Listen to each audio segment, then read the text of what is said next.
work on the budget most of the year, most of the session, and so that is kind of my big thing.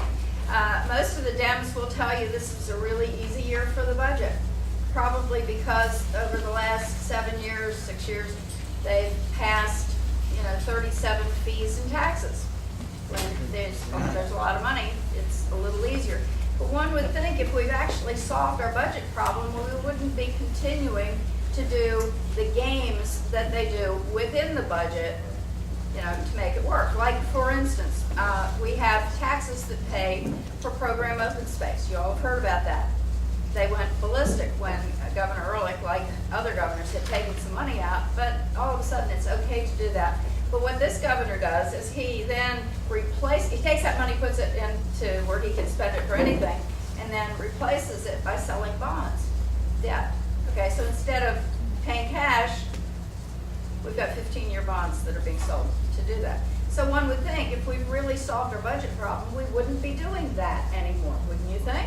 No, he's got it scheduled to go for the next 5 years. What that's doing to us, we're using our bonding to cover a lot of those things, and it limits what we can do in terms of other projects. Not only that, it's driving our debt service way up. So they keep talking about how we've solved our budget problems. We closed the structural deficit, and yet it's coming. It's right out there. We talked this morning. They've not solved the pensions. I'll talk about how they have corrected or fixed the pension problem. They did. The people are all paying 2% more, but not all that money's going into the pensions. Interesting, isn't it? For the last several years, over $100 million has gone into the regular fund for any purpose. And they did it again. That came out of the budget again this year. So we still have some problems. We're about 65% funded on pensions. They're not willing to make the changes necessary to really do it. We got out of the corridor thing. This is all technical stuff we don't really care about. But we got out of an underfunding program that was put in by Governor Glendening when he wanted to use money for other things.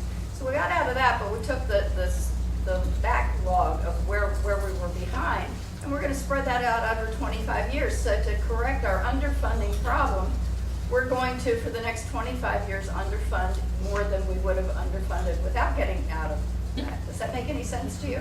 No. It didn't make any sense to me either. I asked the question. I said, now let me get this straight.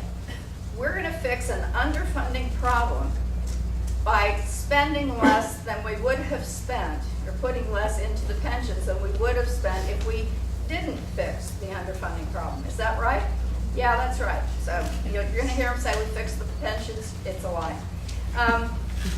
The budget, you can tell, this is the chart. It's been growing. Warren will tell you when he first took office what the state budget is. It's now up to $37 billion and climbing.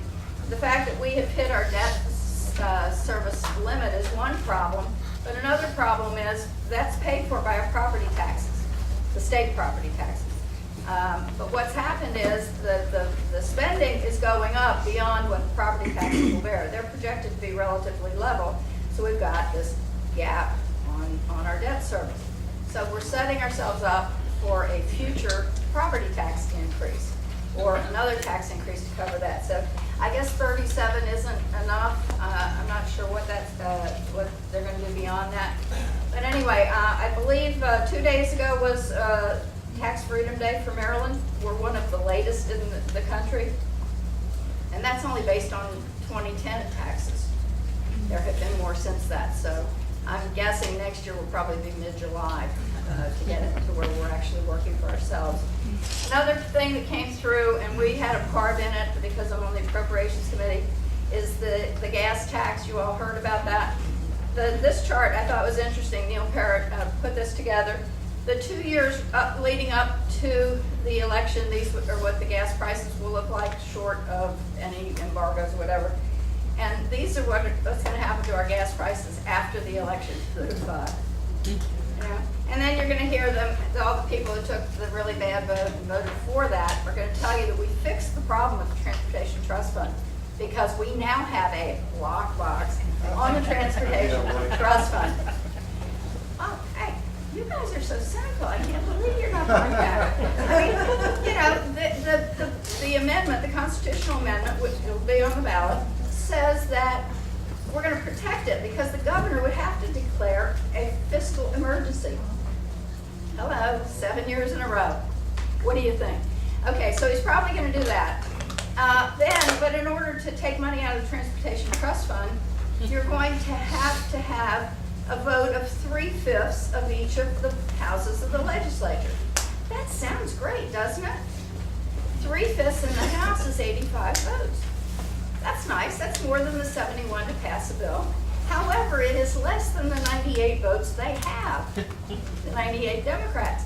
And it's the same proportion in the Senate. So to think that this is really going to be a lockbox, it's giving somebody cover for making a really bad vote.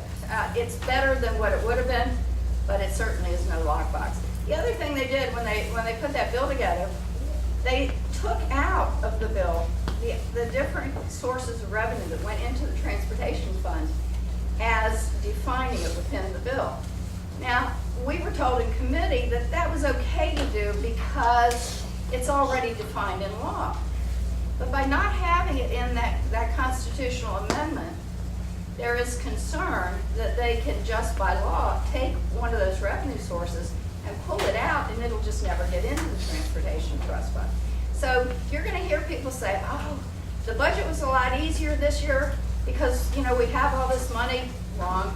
Number two, they're going to tell you that the gas tax is going to take care of our problems, that it's going to help build roads and so forth.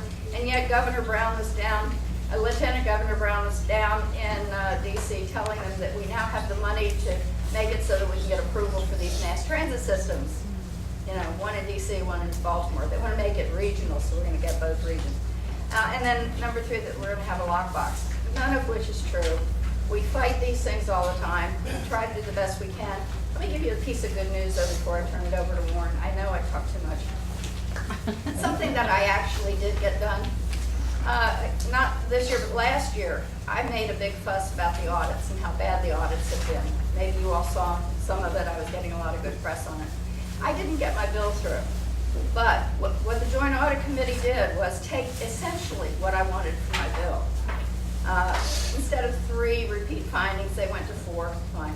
But we are now, in our budget process, withholding money from agencies that have repeat audit findings. That's a good thing. I didn't get the bill, but it's being done. And we actually have made some differences with a couple of agencies because of that. So I think it's something that's going to be working in the future. So just for the record, not everything's bad, but we did a few things. Thank you.